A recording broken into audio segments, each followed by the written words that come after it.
Welcome back to Grit City Tales, the podcast brought to you by the Humane Society for Tacoma and Pierce County. I'm Mary. And I'm Maggie. And together we're amplifying the untold stories of pets and the people who love them, right from the heart of Pierce County and Tacoma, Washington. Thanks for joining us.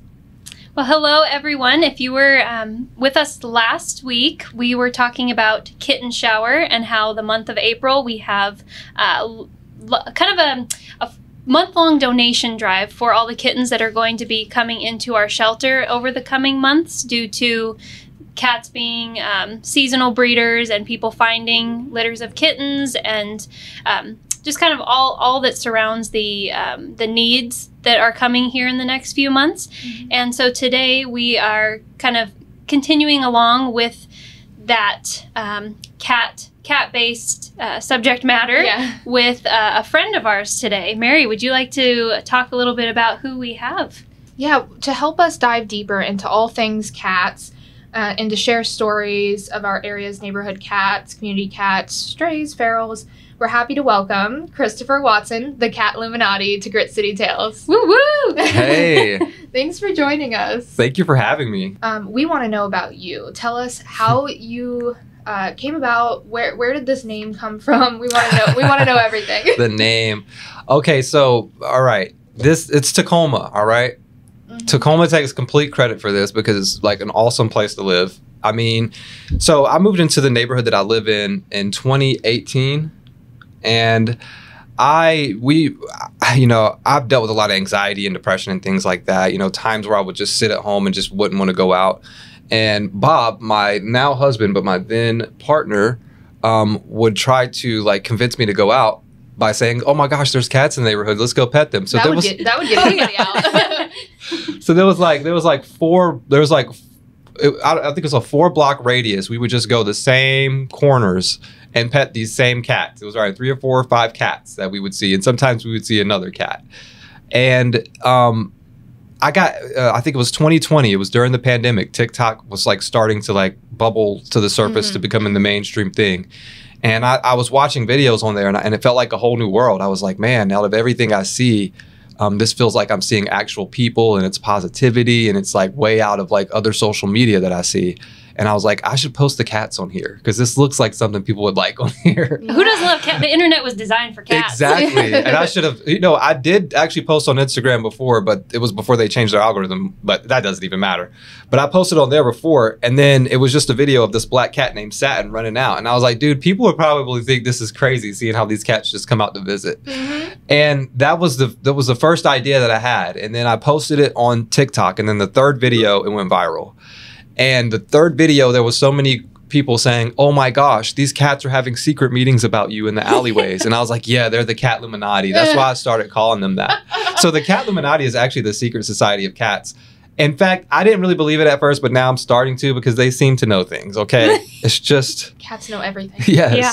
And they communicate somehow. I don't know. Oh, and they train us, too. So I don't doubt that they are having secret meetings about, what can we do to them next? Exactly. I mean, look what they've done to Tacoma. Like, they literally run the whole area.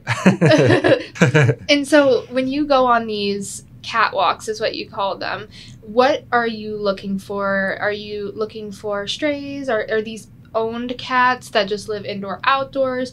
Ferals, can you explain the difference between all those? Yes, if you see I a can. cat outside, what is it? So yeah, and actually we do see all of these. The most that people see on my videos are just people's pets who are just indoor, outdoor. And every now and again, like we'll find if a cat needs help or something like that, we'll make a video about it or raise money and get the cat the help it needs. But most of the cats are actually people's pets, and that's exactly why they're like that. Like they're super friendly, and they're a reflection of the humans out here. Because we went to, and I'm gonna just say this real quick, and I can get back to this later. But we actually have met most of our friends through the cats in the neighborhood, and we invited a bunch of friends to a bar to just all hang out, and we realized that 20 out of like 25 of them we met through their cats. So that's how special these cats are. Like, they're bringing people together. Yes, like our community is like this because of the cats now, and even like publicly and privately. Like we're really like people know publicly from the videos, but it's not an act or anything like that. It's real life. Like we really are. And because of the cats. But so the difference between a stray, and I'm just going to say this from my perspective, the difference between a stray cat, a feral cat, and a indoor outdoor owned cat is, you know, a stray cat is a cat that is friendly but just doesn't have a place to go. May not be all the way completely trusting, but is normal. Most likely has come from somewhere else, you know, before. A feral cat doesn't have any human interaction at all. You cannot touch them. They have to be trapped, and they really kind of have to be tamed around humans, and they have to be socialized. Those cats have never been around humans. And then obviously everybody knows what an indoor and outdoor cat is. Feral cat would never come to me, actually. Never, never. Just see them. Yeah. And there are feral cats. Yes, there are feral cats that we see, but you know, and that is heartbreaking. That's something that as a community we have to take care of. And if you see a cat that is unsocialized, darting around, you're not, you know, they're seeing you, but then, you know, you walk towards them and they dart away, how would you know, I guess, if that cat is spayed or neutered? Because the priority for us in animal welfare is to make sure there's no more babies, no more babies until we don't have a job. You know, we want to reduce the overpopulation of animals and the unnecessary health concerns that come with an unspayed and unaltered animal. Yeah. So how would you know if a feral cat was already spayed and neutered? Yeah. So first of all, I just want to start by saying, of course, I'm a TNR advocate, and I advocate for that because what you said, and it's literally a healthier environment for the cats without overpopulation. So here's what I look at. When I see a cat, if they kind of like, first of all, if a cat has a big head, and I know they might be a male cat that has not been fixed yet. Those tomcat cheeks. Yes, those tomcat cheeks. I always look at their ears though. And because the cats in this community that are TNR, they have a clip on their ear. So most of the cats that are feral or like skittish or something like that and run away, I know they're fixed if they have a clip on their ear, which a lot of the cats do because everyone near does such great work. Well, and TNR, for those of you that don't know, stands for trap, neuter, and release or return. And I don't know if this is well known either, but if a cat is tipped on its right ear, it's a female. Yep. And if it's tipped on its left, it's a male. And some cities do it differently, but that's how it is for sure here in Tacoma. That's interesting. And so what would you, so if they're already spayed and neutered, you just kind of let them be? Yep. You know, if they'll come to me, I'll pet them. But normally, if it's a feral those cat, ferals, they tend to there are some keep to themselves. But there are some TNR community cats who are friendly, who are just, I wouldn't even consider them stray at this point. They're just a community cat, and they're friendly, you know. And I was actually shocked because I saw one of them, because most of the cats that are ear tipped are really just not friendly. They're just feral cats. So every time an ear tipped cat comes to me, I'm like, oh, I feel so special. I'm the chosen one. Yes. Well, and that's another thing when you're saying community cats. These cats are maybe not, they're owned by no one, but owned by everyone. Yes. And I think that we might even end up with quite a few of those here that people inadvertently take from their quote unquote home. Yeah. And they think they're strays that don't belong to anyone. And really they, you know, if they have a decent body condition score, so they're at a decent weight and they're not sickly, they're likely being cared for by someone. And so it's best to just leave them be. Would you agree? Thank you. I totally agree with that. I 100% agree with that. You know, and and also I really wouldn't even do anything unless you know the people in the community as well. Like if you just walk around and talk to people, people will tell you things like, oh, that cat's name is this. Oh, he's been here for years and he loves coming to my house, but he also this likes, person feeds him. We feed him, they feed him. That's Kevin, by the way, the orange tabby cat. Like this cat, and by the way, all the cats are like this, which is why they end up becoming chonk, because they trick other humans into thinking they don't have a home. I'm so starving and I'm just so sad. And they put on those big old kitty eyes and then they end up having 5 different families that feed them. And there's one cat in our neighborhood that literally has sleepovers at one of the neighbors' houses. Oh my gosh, it's like that's so precious. Gray Fluffy. He comes to our house too. He would have sleepovers if we let him inside. So, yeah. And I think it's important to note that if you see a community cat and you don't know the neighborhood and you think, like, you know, you want to help animals. Yes. Everyone has a good intention to help animals. And so they pick them up, they bring them to us, no microchip, and then they sit in their kennel until they're adopted out to someone else. Or we ask that if there's a community cat out there that's not sick, ill, injured, you know, you don't know the neighborhood, you let them be. Yep. Y'all do not just pick up a cat. If a cat looks really sick, heck yes, get it help. Yeah. Please do. Limping, something like that, get it help. even if they don't have an ear tip, if they have like a big face or something like that, or you think they're unfixed, like a female cat seems like she's in heat, just ask around, you know, and because you really never know. And Tacoma is a cat city. You know, Tacoma, Portland, Seattle's kind of like this. And by the way, I just want to mention this right now. I don't just advocate for people to open their doors and let their cats out. And I think that's very clear. I mean, every area is different, and some areas are just completely not safe at all. Yeah. And also back to what you said about TNR. I just wanted to mention this real quick, and then we'll go back to what we were just talking about. There has been some criticism, which is wild to me, for TNR. Trap, neuter, and return. And I just wanted to answer some of those really quick. Yeah, please do. So I've heard criticism that, and I think this is ridiculous, but somebody said it's like a form of mutilation. That's absolutely ridiculous. Animals, when we already have a limited amount of resources, and so when the animals are overpopulating, that means other animals don't. So that means the animals that are born from the unfixed animals just will not have a good life. Well, they don't usually have a very good start. I mean, people find these litters of kittens under sheds, decks, you know, like random places too. Yeah. So it's not an ideal environment to start off. They're very they're very fragile at that state, and then they're born out in this environment where the parents themselves could have been sick too, and then they pass that to the kittens or puppies, whatever animal you're talking about that's kind of loose and unaltered. Exactly. And if you go to any community that's just exploding with like stray animals where they're just out of control, you see so much sickness and stuff. And I actually have to say everyone here does a great job, even though we do have issues here. But I think people do a wonderful job of TNR here, because I've seen some cities that, like in New Jersey, there's a lot of areas where it's just out of control. It's an invasive species. It becomes that point. Yeah.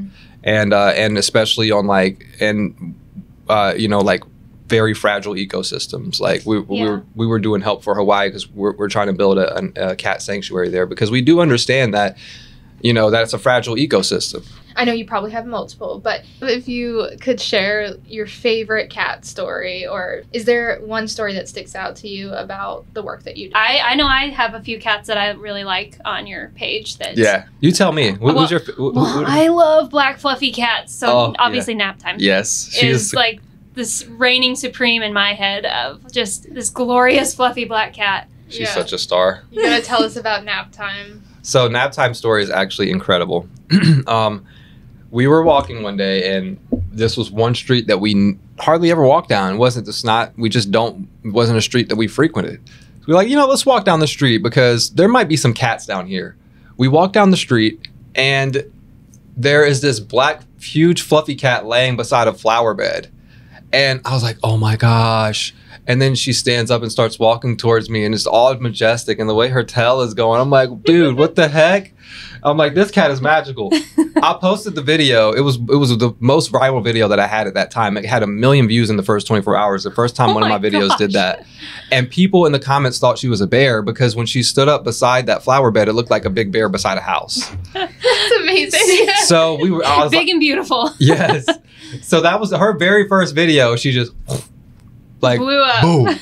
I'm like, okay, this is ridiculous. So like a week later, we went back by there, and there's this lady out there watering the lawn, and I'm like, excuse me, ma'am, I just want to let you know that your cat is famous on TikTok. And then I started showing her, and she was freaking out, and she was like, oh my God, this is so awesome. I can't wait to tell my friends. She's literally my best friend now. Oh, and her name is Sharon. Cool. What a great community that you've built. Yes, and the cats. The cats have built, yeah. And so it's Grits. So she does Grit City Kitty, and she fosters cats. She boards cats. She is just an awesome cat angel. Like, and the cats that she fosters are the best cats in Tacoma. Like, if you're good, or you know, if you're gonna get a cat, like if a cat that she has fostered is a good cat, okay? Yeah. They're gonna be the sweetest little baby angel being, because she knows how to take care. She knows how to raise the cats to be the best, because she's awesome. Does nap time help, or is nap time like, Nap time doesn't care. This is my domain. You know, and that's another funny cat story, is that the cats are completely different inside their houses than with me.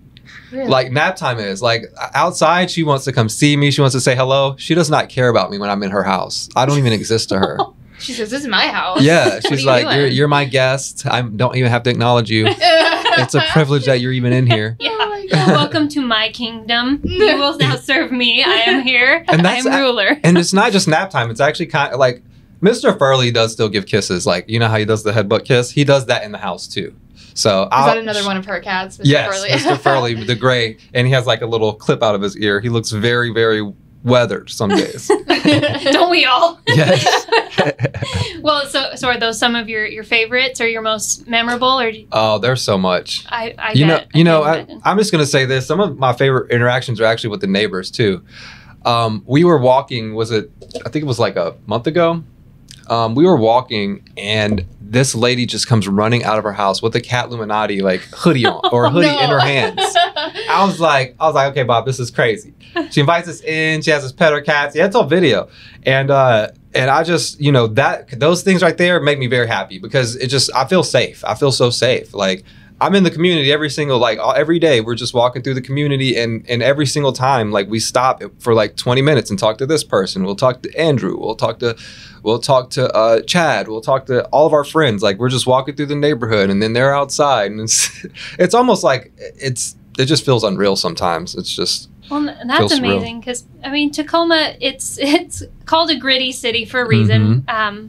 I would say there are certain parts that are not necessarily very welcoming looking. Yeah. And so it's nice that you've been able to go and really meet the people. And the funny thing is and we talk about this all the time, the neighborhoods that have the like most cats and like stuff is like the neighborhoods that are just completely not one way. You know what I mean? It's like if you go to our neighborhood, there's one area where it's like, okay, I feel like I'm in the hood right now. If you go to another, it's like, okay, I feel like I'm in a rich neighborhood. Like, what the heck? What is this house? And then you go to another neighborhood, it's just mixed up, and this is what I tell people when they want to find cats in Tacoma.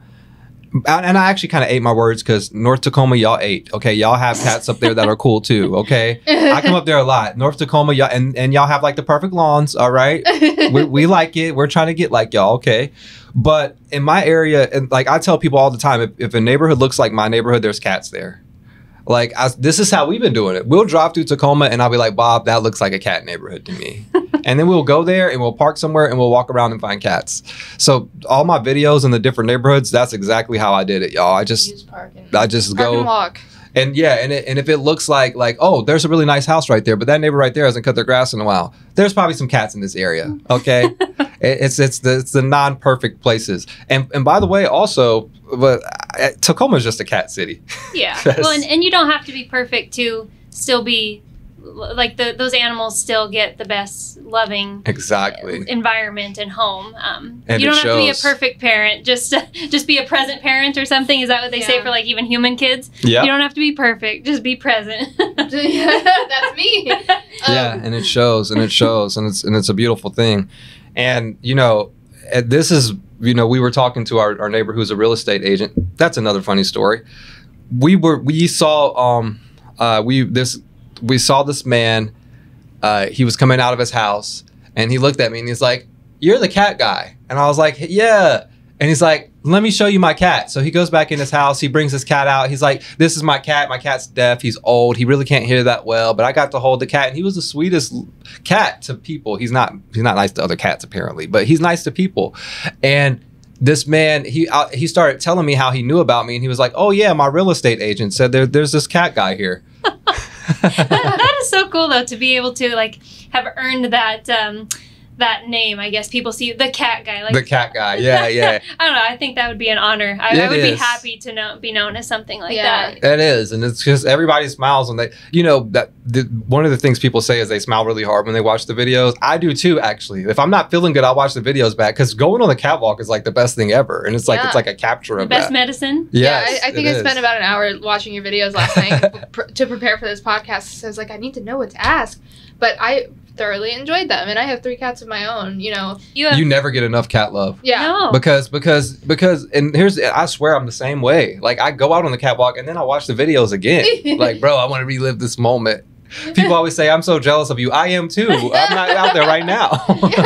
Well, like I would have like a few years ago I would have called myself more of a dog person, I guess, leaning towards being a dog person. We don't need to have a divide of cat and dog people. I mean, all animals are wonderful and we love them all. But I probably would have identified as more of a dog person back in the day. But I had a few cats in my life that have really changed me. And now, I love fluffy black cats. Like, Yes. I have decorations of fluffy black cats. I adopted a fluffy black barn cat from here a few years ago. Please share about Cinderella. Yes.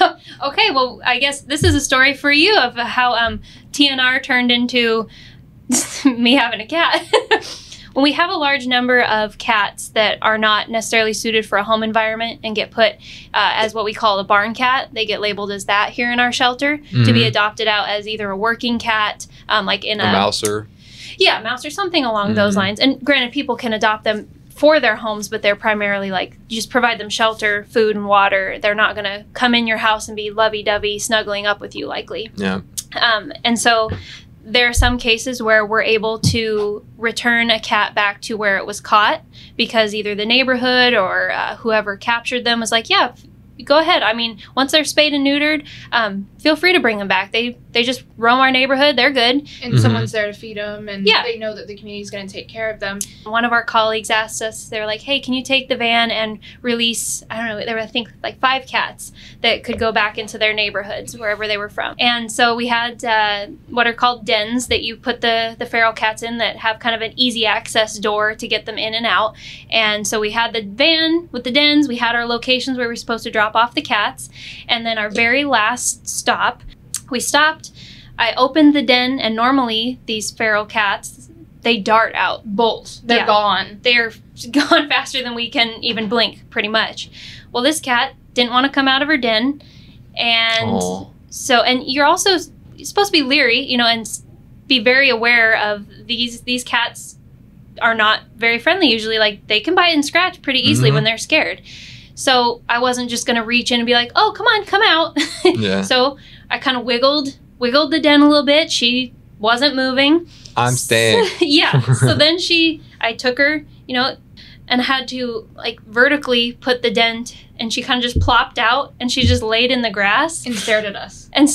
Yeah. And so then I took a long piece of grass and I touched her, and I was like, okay, well, you haven't tried scratching me or biting me. I would have went right in for the belly pet. That's dangerous. Yeah. But she was just like, you know, wide-eyed, didn't know what was going on. And then I was like, Mary, what do we do? I said, block your face with a shield Yeah. and try to pick her back up, because we're going to bring her back to the shelter. You know, our cat care lead was like, yeah, bring her back. Like, don't force something. And so Maggie covered her face, picked her up by the scruff, and put her back in the den. Put her back in the den. And she just plopped back in there, and I kept her in my office the rest of the day. And I was like, I texted my landlord, and I was like, can I bring home a barn cat? Because I do live on a farm property. My little house is on 18 acres with literally nice. other barns. So she could be an actual barn cat. My landlord is a cat person, and she's like, yeah, sure. And so, plus she's fluffy and black. Yes. And so obviously my heart was already drawn to her. And so that is how I ended up with a cat. Her name is Cinderella. Oh, nice. Because my animals, most of them have Disney names. Okay. And we thought that maybe one day Cinderella would come around. Maybe we could do indoor-outdoor, but She likes being a barn cat now. She likes it. Oh. And plus, my dogs don't really want me to have a cat. They have, so I don't have any indoor cats. But that reminds me of Black Fluffy a little bit. There's a cat in our neighborhood named Black Fluffy. He's kind of a barn cat too. Actually, Are they all the same? The black fluffy ones. the black fluffy ones, I guess they're a presence. I know, They and really they're just are. so, and it's like, it's almost like godlike. It's like, Oh my gosh, yes. It's When I like- look at her in the sun, yeah. I'm like mesmerized. She's just sitting there sunning herself out by the barn, and I'm just like, you are So she's- gorgeous. And they're so She's loving subtle. it, huh? Like, you know how cats, some cats work to be cute. Black cats are like, I just know. existing, and they're Which, if you didn't know this, black female cats are the least adopted in a shelter environment. That's crazy. But with our environment, at least at this shelter, I've noticed that our community always comes through for all the animals. It doesn't matter what. and black dogs too. Actually, Yeah. that's like a What? stigma. Yeah. It's a stigma. But I didn't know the thing about black dogs because I love black dogs. And They're white freaking animals, cute. or is that just I think white, albino. Or like albino animals? yeah, like rabbits. We've had some albino rabbits. They've taken a long time to find their homes. It's just a The statistic. black cat thing, you know, yeah, and the black cat thing though, there was something behind that, right? Because people were kind of Oh, suspicious of black bad luck. cats and all Yeah. these like Yeah, it's societal about like the like witches or witches. yeah, I don't know. Black Yeah, cat something. crosses your path. It's bad luck. Like no, yeah, superstitions. they cross my path. I feel honored and I blessed. feel honored every time a cat like, you know. I fostered a female black cat, and I had to do like a full 30-minute presentation to my husband on why I should adopt her, including the fact that female black cats are the least adopted in a shelter environment. And now I have a black cat named Jelly Bean. But what concerns are you currently seeing in the community? I know you've talked a lot about the amazing things about your community, and I love that. Or that you've been seeing that you can like share with others of how they can support their own communities as well. You know, they can come to us, but also, you know, helping their neighbors. Mm-hmm. I think you all are doing a great job. You know, anytime I have any concerns, I feel like I could reach out. But I think y'all are, first of all, you're doing so much more than I even knew about. And I mean, I was educated on this today. So I think it's really on me to educate the community more about what you're doing. Because I've spoken to Stephanie about this before, about you know, the need to have more people foster, and how that's really the most important thing to get people to foster animals. And honestly, I'm gonna have to say, Tacoma, we need to adopt some more dogs out here. You know, because the shelter is like, the cats, they're always like you know, people love kittens cats here. Especially get adopted pretty quickly. Well, they're a little more self-sufficient than dogs. And even if you can't adopt a dog, and I believe you can foster dogs, correct? Yeah, we actually just had a plea put out. I think it was on Instagram. So Stephanie is part of our marketing team. And you've worked with Stephanie on multiple occasions. But yeah, there is such a need for fosters, whether it be cats and dogs, rabbits. We actually just talked about this on our last episode, because it's kitten season coming up, and we only have so many kennels here. But all the fosters allow us to help. You know, triples our thousands more than we can fit. Y'all hear that? Hello, Tacoma. Plug your fosters. Come take a dog. Please. Yes, please. But no, I mean, this community, sometimes every now and again we'll see a cat or something like that, but we can handle that. You know, getting a cat fixed or something, or if it needs some medical help, we do really good at that. But there is other communities, like my community is doing pretty well, but there are some communities and some problem houses where like there's still some stray cats there. And I just want to put this out there, a PSA. Listen, it's not embarrassing, anything like that. If it got out of control, it's okay. It can happen fast. Yeah, it can happen. To anyone. But you know, there's no, like, everybody's here to help. You know what I mean? Like, anybody that, if somebody comes and asks you about the cats or whatever, you know, we're just here to help. And if you do have a situation where there's a bunch of cats, you can always hit me up on Instagram. You know, anybody in the community, like, hey, there's a bunch of cats here, and you know, they need to get TNR'd. So I just wanted to put that PSA out there too as well. Well, that's great. And even animal control, you know, they're kind of scary to some people, but they are out there to try to help get resources to people as well. Just like us. I mean, you don't necessarily need to feel like you need to bring your animals to us because you're overwhelmed and just can't handle it. We will help you. We can get you some food, especially so you have some time to like come up with a game plan of what you might want to do. That population under control. Yeah. And we're here to help. And we want to help you like privately rehome even, so the animal never has to enter a shelter environment. Spay and neuter the mom. Exactly. You know, vaccinations, microchips, whatever assistance you need. Just take that first step and reach out for help. Yeah, that's what we're here for. Please all do. of us. And tell us, do you mind sharing what like your hopes and dreams for the Catluminati? Like how did it start and where are you going? Oh, I don't even, you know, it's kind of overwhelming sometimes. I'm like, well, I mean, how much more famous could I get? You know, it's like, I'm, you know, if I blow up to where like I'm like one of these mainstream people, will it be too overwhelming to where I can't go outside normally or something? And so I don't want it to ever get to a level like that, but I don't think it will, because this is such a unique situation. And I was telling Bob about this a week ago. It's like, we were talking about the community building aspect. I think that's one of the most important parts of this, because I didn't just make videos, and we actually really have tied into the community.